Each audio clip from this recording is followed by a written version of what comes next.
UltraTech cement company ने छत्तीसगढ़ के हिरमी में 1.30 MTPA ब्राउनफील्ड सीमेंट क्षमता और ओडिशा के कटक में 2.80 MTPA ग्रीनफील्ड ग्राइंडिंग क्षमता शुरू करने की घोषणा की। यह चल रहे क्षमता विस्तार का एक हिस्सा है। इसके साथ भारत में कंपनी की कुल सीमेंट निर्माण क्षमता अब 126.95 MTPA हो गई है। हीरो मोटोकॉर्प दोपहिया वाहन प्रमुख 17 फरवरी से पूर्व लाभांश को चालू करने जा रहा है। फर्म ने वित्तीय वर्ष 2022-23 के लिए ₹65 प्रति शेयर के अंतरिम लाभांश की घोषणा की है।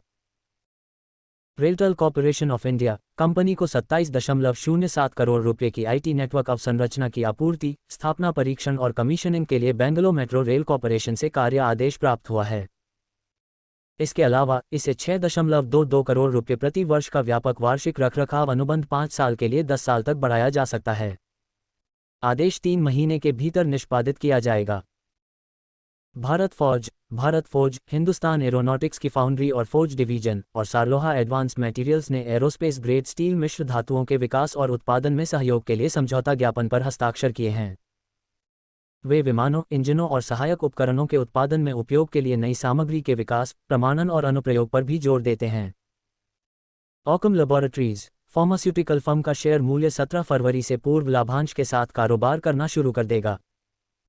कंपनी ने ₹15 प्रति शेयर के अंतरिम लाभांश और FY23 के लिए ₹25 प्रति शेयर के विशेष लाभांश की घोषणा की।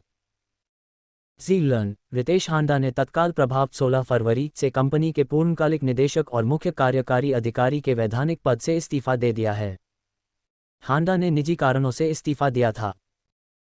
वेदांता विविध प्राकृतिक संसाधन कंपनी वेदांता रिसोर्सेज के स्वामित्व वाली वेदांता को छत्तीसगढ़ में निकेल, क्रोमियम और संबद्ध प्लेटिनम समूह तत्वों के ब्लॉक के लिए पसंदीदा बोलीदाता घोषित किया गया है। पसंदीदा बोलीदाता कंपनी द्वारा प्रस्तुत 4.15% के उच्चतम अंतिम मूल्य प्रस्ताव पर आधारित है। एंजल वन नारायण गंगाधर ने व्यक्तिगत कारणों से इस साल 16 मई से कंपनी के मुख्य कार्यकारी अधिकारी के पद से इस्तीफा दे दिया है। इसके साथ ही कंपनी के दिन प्रतिदिन के मामले अध्यक्ष और प्रबंध निदेशक के रूप में दिनेश ठक्कर के अधीन होंगे। आरपीपी इंफ्रा प्रोजेक्ट्स कंपनी को ग्रेटर चेन्नई कॉर्पोरेशन पैकेज 8 में विस्तारित क्षेत्रों में कोवलम बेसिन में M1 और M2 घटकों में एकीकृत तूफानी जल निकासी कार्यों के निर्माण के लिए एक ऑर्डर मिला है, जिसमें जोन 14 की विभिन्न सड़कों को शामिल किया गया है। कार्य ऑर्डर की कीमत ₹59.92 है करोड़ और नियत तारीख से 24 महीने के भीतर पूरा होने की उम्मीद है। कंपनी द्वारा ग्रेटर चेन्नई कॉर्पोरेशन पैकेज 4 में विस्तारित क्षेत्रों में कोवलम बेसिन में जोन 12 और 14 की विभिन्न सड़कों को कवर करते हुए अनुबंध का एक ही सेट प्राप्त हुआ है, जिसकी कीमत 70.50 करोड़ रुपये है।